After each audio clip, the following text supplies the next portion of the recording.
Hello students, ये साडा first lecture है regarding the Indian contract act 1872। Indian contract act का जोड़ा फर्स्ट सैक्शन है वो गल करता है एप्लीकेबिलिटी ऑफ द लॉ। ये लॉ कित्थे कित्थे एप्लीकेबल हो सकता है तो इसका आंसर है कि ये law whole of the India applicable होगा including the state of Jammu and Kashmir. ये एक गल याद रखने वाली है कि जो article 370 of the constitution last year August 5 में रिपील किया गया सी ਉਹਦੇ अकॉर्डिंग हुण contract act Jammu and Kashmir ते भी एप्लीकेबल होगा। सैक्शन 2 की डेफिनेशंस प्रोवाइड करते हैं। पहले असी गल कर लें जो कंट्रैक्ट एक्ट है ये 4 पार्ट्स विच डिवाइडेड है। फर्स्ट पार्ट गल करता है सैक्शन 1 to 75 की, जिहदे विच आंदा law related to the general principles of the contract. इहदे विच जनरल प्रिंसिपल्स की गल होंदी है। सैकेंड आंदा सैक्शन 73 to 123, 76 टू सैक्शन 123 जिहदे विच गल होंदी है law related to sales of goods act 1930 दी। ते नैक्सट आंदा है सैक्शन 124 to 238 जिहदे विच गल होंदी है लॉ रिलेटेड टू स्पैशल कंट्रैक्ट्स। ते लास्ट आंदा है सैक्शन 239 to सैक्शन 266 जिहदे विच गल होंदी है law related to partnership act या पार्टनरशिप बिजनेस। हुण इहदे विच एक गल देखने वाली है कि जिहड़ा law relating to sales of goods है तो इंडियन पार्टनरशिप एक्ट ये दोनों डिफरेंट हो गए हैं। हुण ये कंट्रैक्ट एक्ट विच इंक्लूड नहीं होंगे। कंट्रैक्ट एक्ट 10 चैप्टर्स विच डिवाइडेड है। फॉर पहला chapter essential elements of the contract offer and acceptance की गल करता है। सैकेंड चैप्टर गल करता है टाइप्स ऑफ कंट्रैक्ट की। थर्ड चैप्टर गल करता है ऑफर एंड एक्सैप्टेंस की। Fourth void and voidable agreement। Fifth consideration legality of the object and consideration दी। सिक्स गल करता है कैपेसिटी ऑफ द पार्टीज और कंसेंट तो related. Seventh quasi contract and contingent contracts दी। एट्थ इन्फोर्समेंट ऑफ कॉन्ट्रैक्ट्स दी। Ninth discharge of contracts दी। Tenth the breach of contracts and remedies दी। सब तो पहले असी गल करांगे essential elements of the contract act offer and acceptance दे। इंडियन कंट्रैक्ट एक्ट कद फोर्स विच आया? ये आया 1 सितंबर 1872 विच ते कित्थे एप्लीकेबल होगा? होल ऑफ इंडिया ते। हुण सब तो पहले कंट्रैक्ट एक्ट में समझने लई सानू पता होना चाहिए कंट्रैक्ट की है। So as per section 2 clause H, section 2 विच डेफिनेशंस प्रोवाइडेड है। फर्दर इहदे क्लॉज विच डेफिनेशंस नू डिवाइड किया गया है। 2H सानू दसदा है कि कंट्रैक्ट की हुंदा है ते 2H दे अकॉर्डिंग की डेफिनेशन है an agreement which is enforceable by law. Contract की हुंदा है एक agreement plus enforceable by law. Enforceable by law का मतलब की हुंदा है an agreement to become a contract must give rise to a legal obligation which means duty. मतलब ये कोई लीगल पॉइंट इंक्लूड होना चाहिए जिहदे ते लॉ वर्क कर सके, जिहड़ा लॉ एप्लीकेबल कर सके अगे जाके। इनफोर्सिबिलिटी का मतलब तो एक एग्रीमेंट होना चाहिए। जिमें हुण असी नैक्सट करांगे definition of the agreement. Section 2E which definition provided है। एग्रीमेंट की है सिंपल ऑफर तो एक्सैप्टेंस। ये कोई लीगल ऑब्लीगेशन नहीं है, इनफोर्सिबिलिटी बाय लॉ की गल नहीं आती। ये सिर्फ गल आती है ऑफर तो एक्सैप्टेंस।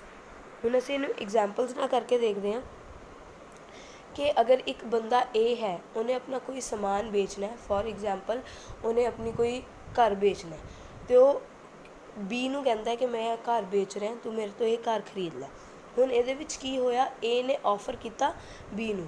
बी कहता ठीक है मैं ऑफर एक्सैप्ट करदा तो मैं ये घर लैन नूं तैयार हाँ।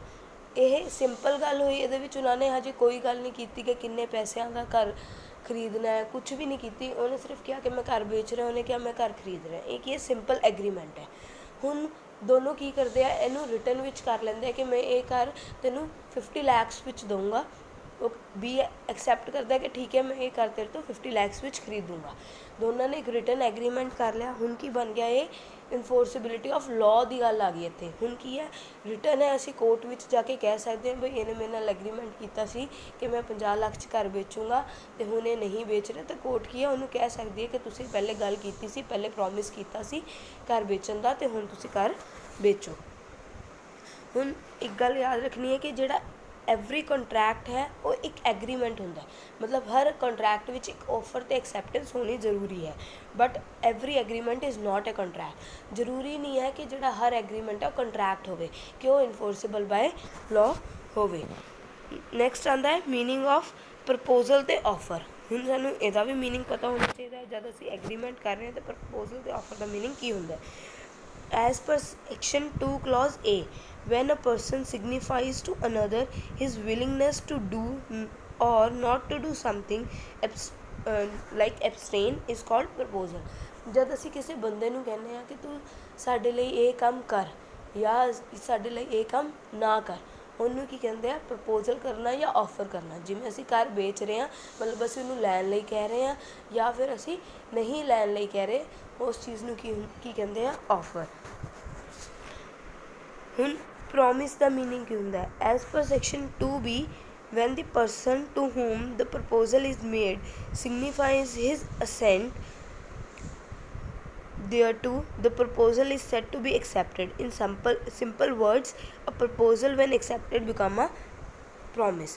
जब एक बंदे ने ऑफ़र किया तो दूसरे बंदे ने वो ऑफ़र एक्सैप्ट करता उन्हें अपनी असेंट देती कि ठीक है मैं तेरा ऑफ़र मनदा तो वो जो प्रपोजल है वो किहदे विच चेंज हो जाता है प्रॉमिस विच चेंज हो जाता है। नैक्सट डेफिनेशन आ गई promisor promisee offeror offeror. Section 2C define करता है the person making the proposal is called promisor या ऑफरर। जिन्हें ऑफर दिता जिन्हें प्रपोजल दिता उन्होंने की कहने असी प्रपोजर प्रॉमिसर या ऑफरर।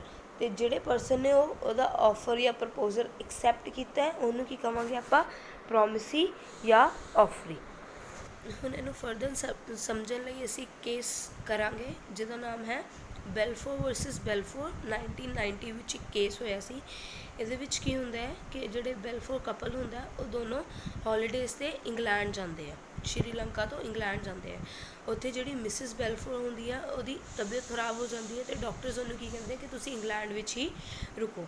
ਅਤੇ ਮਿਸਟਰ ਬੈਲਫੋਰ ਕੀ ਕਹਿੰਦਾ ਉਹ ਕਹਿੰਦਾ ਕਿ ਮੈਂ ਪ੍ਰੋਮਿਸ ਕਰਦਾ ਕਿ ਮੈਂ ਤੁਹਾਨੂੰ 30 ਪਾਊਂਡਸ ਦਿਆ ਕਰੂੰਗਾ ਤੁਹਾਡਾ ਖਰਚਾ ਚਲਾਉਣ ਲਈ ਮਿਸਿਸ ਬੈਲਫੋਰ ਨੂੰ।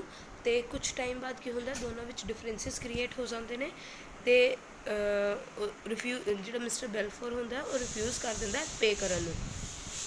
ਅਤੇ ਇਹਦੇ ਵਿੱਚ ਕੋਰਟ ਕੀ ਕਹਿੰਦੀ ਹੈ ਕਿ ਜਿਹੜਾ ਦੋਨਾਂ ਦੇ ਵਿੱਚ ਸੀਗਾ ਉਹ ਕੰਟਰੈਕਟ ਨਹੀਂ ਸੀ ਕਿਉਂਕਿ ਉਹ ਕਿਸੇ ਲਾਅ ਦੀ ਕੋਈ ਓਬਲੀਗੇਸ਼ਨ ਅਰਾਈਜ਼ ਨਹੀਂ ਹੋਈ ਇਨਫੋਰਸਿਬਿਲਿਟੀ ਆਫ ਲਾਅ ਦੀ ਉੱਥੇ ਗੱਲ ਹੀ ਨਹੀਂ ਹੋਈ। ਦੋਨਾਂ ਨੇ ਸਿਰਫ ਇੱਕ ਸਿੰਪਲ ਐਗਰੀਮੈਂਟ ਕੀਤਾ ਸੀ ਆਫਰ ਅਤੇ ਐਕਸੈਪਟੈਂਸ ਸੀ ਕੋਈ ਲੀਗਲ ਓਬਲੀਗੇਸ਼ਨ ਉਹਦੇ 'ਤੇ ਅਰਾਈਜ਼ ਨਹੀਂ ਹੋ ਰਹੀ ਸੀ। ਅਤੇ ਇਹਦੇ ਵਿੱਚ ਜਦੋਂ ਕੇਸ ਕਰਦੀ ਹੈ ਮਿਸਿਸ ਬੈਲਫੋਰ ਕਿ ਉਹ ਮੈਨੂੰ ਖਰਚਾ ਨਹੀਂ ਦੇ ਰਿਹਾ ਅਤੇ ਇਹਦੇ ਵਿੱਚ ਕੌਣ ਜਿੱਤਦਾ ਮਿਸਟਰ ਬੈਲਫੋਰ ਜਿੱਤਦਾ ਕਿ ਇਹ ਤਾਂ ਸਿਰਫ ਐਗਰੀਮੈਂਟ ਸੀ ਕੋਈ ਕੰਟਰੈਕਟ ਨਹੀਂ ਸੀ।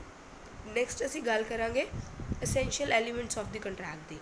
ਪਹਿਲਾ ਐਲੀਮੈਂਟ ਕੀ ਹੈ एग्रीमेंट होना चाहिए कि there must be an agreement in first place. सब तो पहले की होना चाहिए एग्रीमेंट होना चाहिए। इस कंपोज तो एग्रीमेंट विच 2 एलीमेंट्स होने चाहिए जिहड़ी असीं पहले गल कीती ऑफर ते एक्सैप्टेंस दी। And there must be at least 2 parties 2 बंदे होंगे तो ही एग्रीमेंट होगा। एक ऑफर करूगा तो दूसरा उस ऑफर नू एक्सैप्ट करूगा। तो जी ऑफर तो एक्सैप्टेंस है वो एब्सोल्यूट होनी चाहिए तो अनकंडीशनल होनी चाहिए। मतलब वो प्रॉपर एक दूसरे नू पता होनी चाहिए कि की ऑफर होया है तो की एक्सैप्टेंस हुई है तो अनकंडीशनल होनी चाहिए मतलब वो कोई कंडीशन नहीं लगी होनी चाहिए।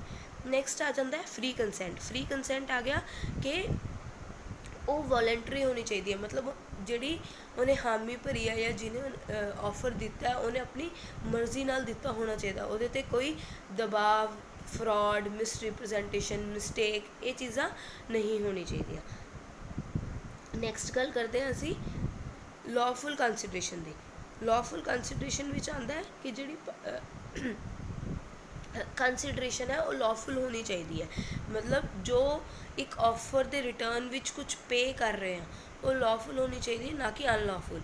हुण कोई घर बेच रहा है घर की कीमत एटलीस्ट 40 लैक्स होनी चाहिए तो कोई 40,000 च घर बेच रहे तो वो कोई लॉफुल कंसिडरेशन नहीं है। ये देखने तो पता लगता है कि नहीं कुछ तो प्रॉब्लम है कुछ तो कंट्रैक्ट विच मिसिंग है जोड़ा सही नहीं है। नैक्सट गल आती है द पार्टीज़ आर कंपिटेंट और the parties having the capacity to make the contract. ये की है कि जी दो पार्टीज कंट्रैक्ट कर रही हैं वो कंपीटेंट पार्टीज होनी चाहिए। कंपीटेंट पार्टीज असीं कद मनांगे, दोनों पार्टीज मेजर होनी चाहिए, मतलब दोनों की एज 18 ईयर्स तो उपर होनी चाहिए, दोनों साउंड माइंड दे होने चाहिए, मतलब दोनों विच कोई मैंटली कोई प्रॉब्लम ना होवे, कोई पागल ना होवे या किसी नूं दौरे ना, दोनों नूं समझ आनी चाहिए कि साडे च कंट्रैक्ट हो रहा है। थर्ड है not disqualified from any law, कि किसी लॉ ने ना उन्होंने मना किया होवे कंट्रैक्ट करन लई। नैक्सट साडी गल आंदी है लीगैलिटी ऑफ दी ऑब्जैक्ट दी, कि जिहड़ा ऑब्जैक्ट हैगा कंट्रैक्ट दा वो लीगल होना चाहिए। ऑब्जैक्ट ते कंसिडरेशन दोनों ही, अगर दोनों इलीगल होगी तो वो वॉइड एग्रीमेंट बन जूगा, वो वैलिड कंट्रैक्ट नहीं रहूगा। नैक्सट गल आंदी है intention to create legal obligation, मतलब the parties must intended to create legal relationship. Social and the domestic agreements are not contract because it has no legal relationship, मतलब parties दे विच दोनों का होना चाहिए कि वो एक लीगल रिलेशनशिप क्रिएट करना चाहते हैं, कि अगर एक ने गलती की तो दूसरा उन्होंने कोर्ट ले जा सकता है। एक सिंपल सोशल तो डोमेस्टिक कंट्रैक्ट साडे लीगल कंट्रैक्ट्स नहीं होंगे। फॉर एग्जाम्पल कि एक हसबैंड ने अपनी वाइफ को प्रॉमिस किया कि वो बर्थडे ते उन्होंने नैकलेस लिया के दूगा, अगर वो नैकलेस नहीं लिया के दिंदा तो कोई लीगल कंट्रैक्ट नहीं सी, वो एक सोशल कंट्रैक्ट सीगा ते वाइफ वो उन्होंने कोर्ट विच नहीं लैके जा सकती। नैक्सट है the agreement not expressly declared to be void, कि जिहड़ा एग्रीमेंट है वो लॉ ने इलीगल डिक्लेयर ना किया होवे या वॉइड डिक्लेयर नहीं ना किया होवे। सर्टन और कैपेबल ऑफ परफॉर्मेंस, कहते कि जी टर्म्स होनी चाहिए एग्रीमेंट की वो सर्टन होनी चाहिए तो कैपेबल होनी चाहिए ताकि उन्होंने परफॉर्म किया जा सके। ये एग्जाम्पल दी है कि जिमें डी है वो एग्री करता है कि वो सी नू सैल करूगा गारमेंट्स, टाइप क्वालिटी वैल्यू वो कुछ नहीं डिस्कस करते कि किमें दे उन्हें कपड़े देने हैं। The agreement can not be enforce as the terms are uncertain. हुण इनू जिहड़ा सी है अगर उन्होंने नहीं मिलते गारमेंट्स तो डी नू नहीं स्यू कर सकता, मतलब कोर्ट च नहीं लैके जा सकता क्योंकि उन्होंने गल ही नहीं की कि किस तरीके के कपड़े देने हैं, किस तरीके की क्वालिटी च देना है, कुछ भी। नैक्सट लैक्चर च असीं गल करांगे क्लासीफिकेशन ऑफ कंट्रैक्ट्स की।